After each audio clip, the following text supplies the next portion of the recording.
Hi, Brittany. To check a student's attendance, you are going to receive maybe daily, maybe every other day, an attendance report from Sylvia Gavi.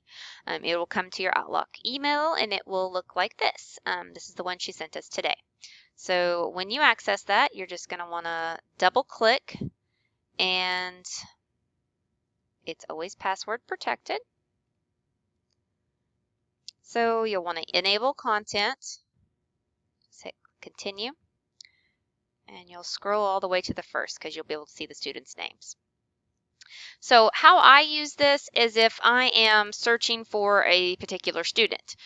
So let's just say I have a student who, well, here we'll just use one of your students. I just come in here, Steward. Okay, there's that student. It's going to pull up their attendance. So you're going to see all of their information here. As you can see, it's going to tell them when they were enrolled, when their first day was, and it's going to tell you if there are any consecutive days absence. That means any absence back to back. So there are 0 consecutive days absent. They were absent on August 30th, so they have 1 missing day for the school year. So that's how you would read that attendance report. So with our school, how it works is if a student has 3 consecutive days of missing attendance, Ms. Stack will send out a 3-day missing attendance email, just basically telling the learning coach that there's been 3 days missing attendance consecutively and you need to log in. If they still haven't logged in and completed any attendance, and it's 5 days, they will send another letter, the 5-day letter. Same thing. Again, we don't send that. The teacher or the principal does. On the 10th day, if they have not logged into our school for 10 consecutive days, they are truant and will be removed for truancy. So 10 consecutive days in a row, the student will be removed for truancy.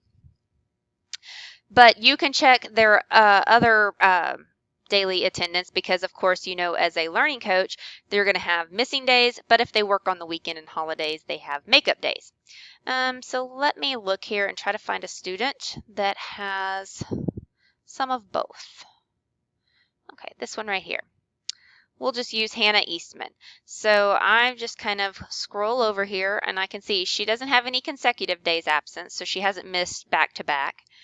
You can see her total time online, but then you can see here the school absent days. So she was absent on the 16th, the 19th, the 20th, the 22nd, the 23rd, the 26th, the 27th, the 28th, and the 4th. But she's got makeup days, so she had a makeup day on one of those days. So she has 9 missing days for the semester. So that's how you would read that report. You would encourage this student to continue to work on the weekends and holidays to make up these missing attendance days. So you might just send a brief email to that student saying, "Hi, you have 9 missing days for the semester. Please know to work on the weekends to make up additional missing attendance or over the holiday break." As you can see here on this student, they don't have any absent school days, but they already have makeup days. So they've been working on the weekend. So that means that if that student were to have an absent day one day, it would automatically be erased because they already have some makeup days built up.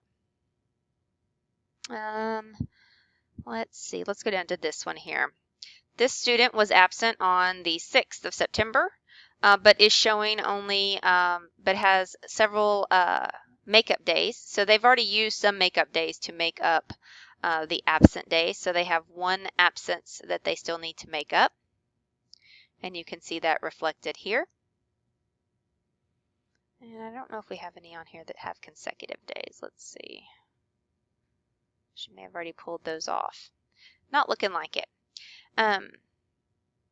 So again, this student has a missing day, but they've not had any makeup days, so they have 2 missing days. So I would just let them know you have 2 missing attendance days. You can work on the weekends to catch those up.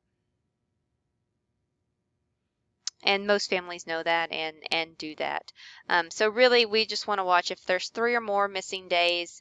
That's when the letters start going out. That's when they start notifying if they're consecutive days. Also, if you see a large amount of missing days, but they're not consecutively, you'll want to let them know also that um,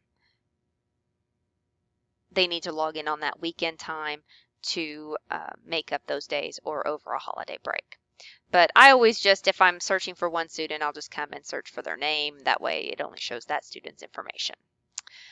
You can search by homeroom teacher. We are not on here as homeroom teachers. You'll see some of the middle school CAPES names on here because they have to have a homeroom in the middle school platform, but we are not listed on here as homeroom teachers, so we can't filter that way, unfortunately. It would be nice if we could filter by our classroom and see every student we have, but we have to either search by teacher, ID number, or student name. So that's kind of how the attendance report works.